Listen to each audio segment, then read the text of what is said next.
Hello everyone. So in this video, I will talk about the three notable theories about psychology and language teaching and learning, which are behaviorism, cognitivism, and constructivism.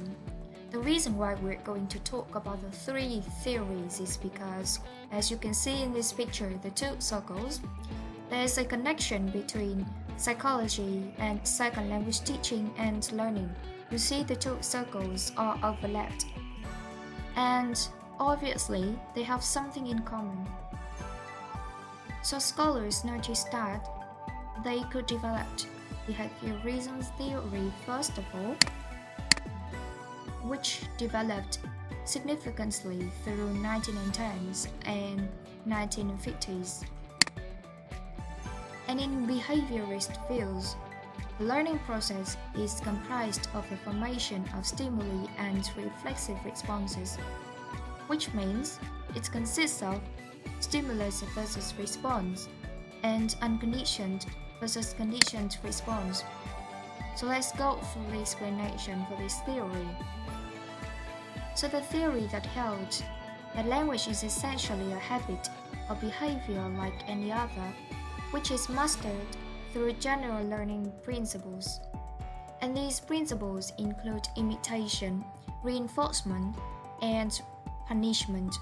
You can see the examples in Pavlov's experiment or Skinner's operant conditioning in 1938. So that's why the scholars came up with some teaching strategies related to the behaviorism. First of all, teachers can have the drills, which means that they provide drill patterns for learners, and then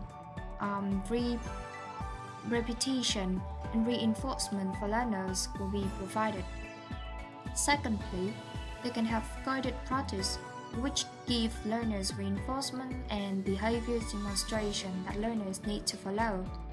Or teachers can have regular review in their lessons, which means going back over materials and giving positive reinforcement.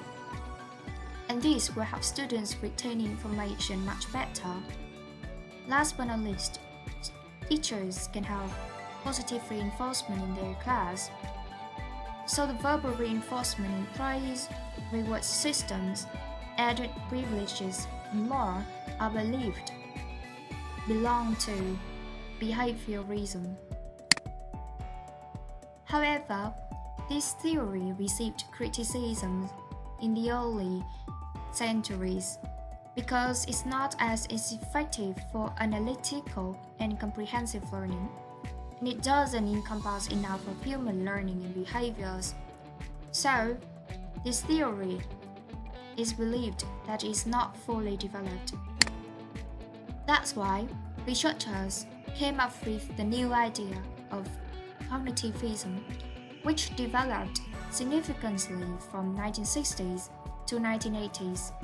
So Cognitivism is different from focusing on stimulus and response connections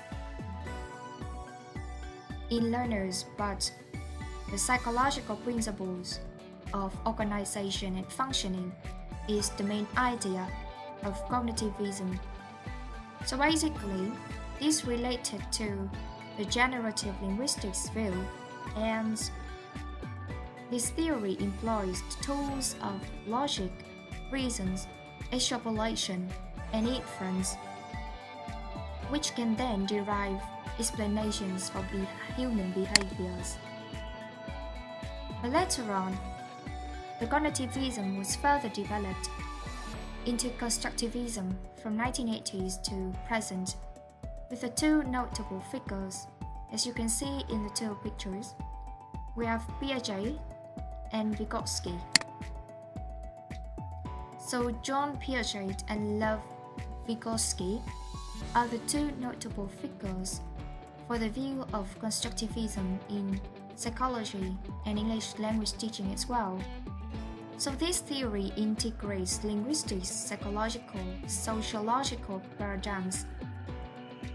And in this view, The three paradigms are not separated, as stated in the previous views. So we can see there are two views about constructivism. The first one, cognitive constructivism, developed mostly by Piaget, were the notable figure of this view. So basically, learners construct their knowledge on their own experiences. So he saw that maybe learners with the trees and absorbing things around them in the surrounding environment. And the second view is social constructivism, developed mostly by Vygotsky. So learners acquired a new language through social interactions and cooperative learning, and these will definitely help to construct the knowledge of learners.